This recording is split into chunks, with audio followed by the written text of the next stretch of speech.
I first met Barbara Crockett when I was 8 years old, when I arrived at her ballet studio. I had already been taking classes from the age of 4, and my mother did a bunch of research and found what seemed to be this serious school in Sacramento, and so that's where I landed. I didn't have her at first. As a teacher, I had a couple of her other instructors. Actually was lucky to have her daughter Leslie as one of my first teachers. And Barbara always had this aura of importance and regality about her. I was very intimidated by her, not really sure why, because she just always had this beautiful queen-like bearing, I guess. And then eventually when I was able to start taking classes with her, I realized quickly that that demeanor was because of her work ethic. She instilled that superior work ethic in all of us at a young age, and we grew into that expectation no matter what the class was or the rehearsal was or anything. It seeped into every moment of our lives. And I am forever thankful for that now.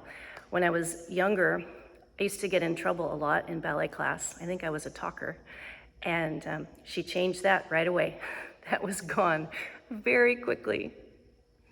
I am very lucky to have had a long, long relationship with Barbara. And, only recently can I call her Barbara. She was Mrs. Crockett forever. I think I started feeling comfortable calling her Barbara when I was about 40 years old. I'm so lucky that I was trained by her. Her methods and her syllabus worked on every body. And I did not have a great ballet body, so that was imperative. If I had not been trained by her, or someone that had that ability to transfer all of the information and turn a non-ballet body into something that could actually work and learn how to dance, if I had not had that, there's no way I would have had a career. So I'm forever grateful of that. There were many beautiful bodies in the classes that I was in. My level was blessed with people who went on to have fantastic careers. And I just feel so lucky that she instilled that work ethic into me and that her training methods worked and enabled me to have a career. I'm forever grateful for that. And just the knowledge and her tenacity of having us do things again and again and again. As we know in ballet, that's what it takes, but she was relentless, and thus, so were we as her students. And I'm forever grateful for that.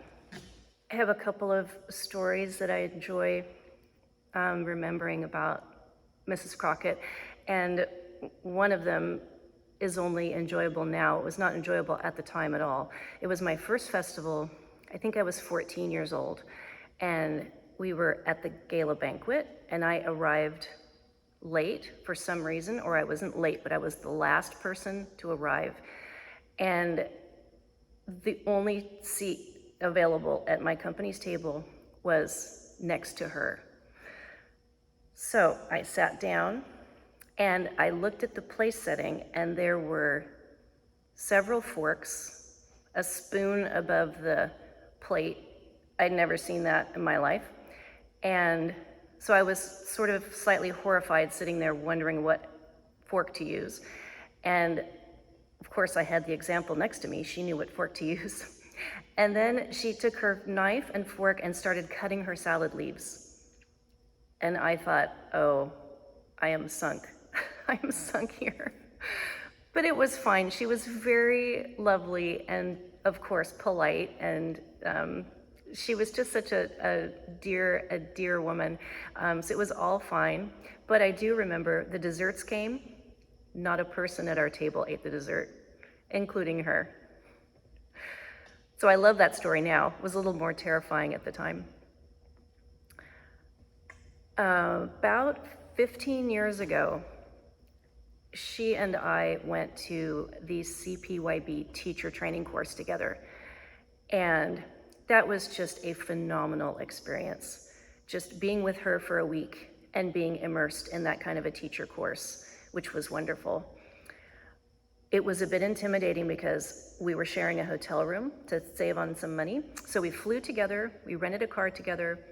She was supposed to navigate. That didn't go so well, but we got there. And I was a little worried about sharing the hotel room because she still had this incredible elegance about her and everything always being put together and well thought out. And I was not necessarily that way in daily life, although I did aspire to be. So I was a little bit worried about sharing a hotel room with her. But again, she was lovely. She was gracious. She did complain about only packing red things. I think everything she brought with her was red, and she was kind of upset about that. She only brought heels. She was almost 90 years old at this point, and she was at a teacher training course. Amazing. She said, I'm not too old to learn something new, or learn a different way of teaching, or learn a different way of going about things. Of course, at that time, she was still teaching. It's just amazing, totally incredible and inspiring. By the end of the week, I was exhausted. My buddy Deborah Rogo happened to go to the course that same week, so we hung out and talked a lot, and it was really fun. We were both exhausted. I was half Mrs. Crockett's age at this time. So on the plane ride home, she said, oh, so what are you doing tomorrow? And I said, nothing, because I'm exhausted. And she said, oh, okay. She said, well, you know, I did cancel my Pilates, but I'm still gonna play tennis. That was so classic her. She still had the energy to play tennis because that was something she loved doing, and she just was indefatigable, always, to the end. That's proof. Just so admired that about her, and would love to aspire to be like that, but it will not happen. I would love to be, but it will not happen. One thing I love about being trained by and growing up with Barbara as my teacher and mentor is the fairness that she brought to the studio. She created this atmosphere of hard work and diligence and respect, and was always incredibly fair. That is something that I, to this day, hold dear with me, and I try to aspire to be that way as a teacher and as a director. And I just am so fortunate that that was the atmosphere I was brought up in. And that legacy lives through me. I hope it does. It's my intent that it does. And so even though my students have never met Barbara Crockett, if they've gotten anything from me that it was inspired by her, she lives on through me. And I'm hoping that that's one thing that I can do for them. Give them a fair shake. We always knew where we stood with her. It was in our gray world of an art form, it was incredibly black and white. It was posted on the board. Your name was there, or your name was not there. And sometimes as a young person, it seemed a bit hard to take, a little bit harsh, but it was so fair, and we always knew why. We always knew where we stood with her. And I so admire that, and that atmosphere that she created of respect each other, work hard, get it done. And she worked harder than anybody. So that influence definitely lives through me now, and I cherish that. And I cherish that I grew up in that atmosphere. I'm so fortunate. I am incredibly lucky that I not only trained with Barbara as a student, but that she also mentored my teaching career. I started teaching for her at the age of 18, and she was wonderful. She gave me so many opportunities and really encouraged me and made me think for myself. She never told me, teach this way, teach that way. She would say things like, well, that didn't go so well. And a few times I remember telling her in my early years, I don't know what I'm doing. And she said, yes, you do. Think about it. How can you reach this student who's having this trouble with this, whatever it was? Think about it. And we would maybe talk again. And she would say, see, you do know what you're doing. But it's with her encouragement and her encouragement to take some more time and think about it, as opposed to just saying the same thing again or louder. She really encouraged me, and I'm sure she encouraged others that she worked with as young teachers. She really encouraged me to use my own brain, which was good, and it was needed, and I so appreciate that.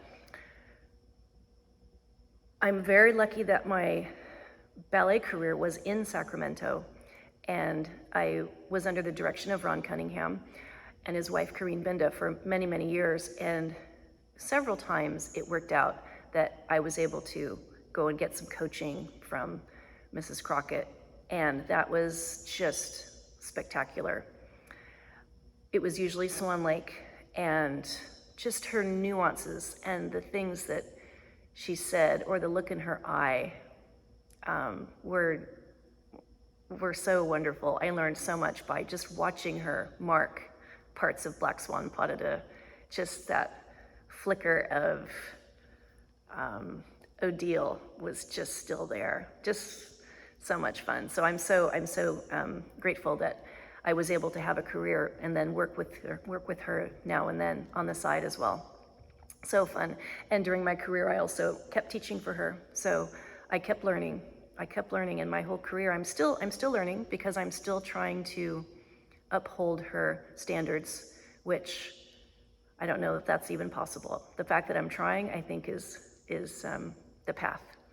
So indebted to Mrs. Crockett for so many, many different things and different aspects of my life that I now pass on to my students, and they will to theirs, hopefully.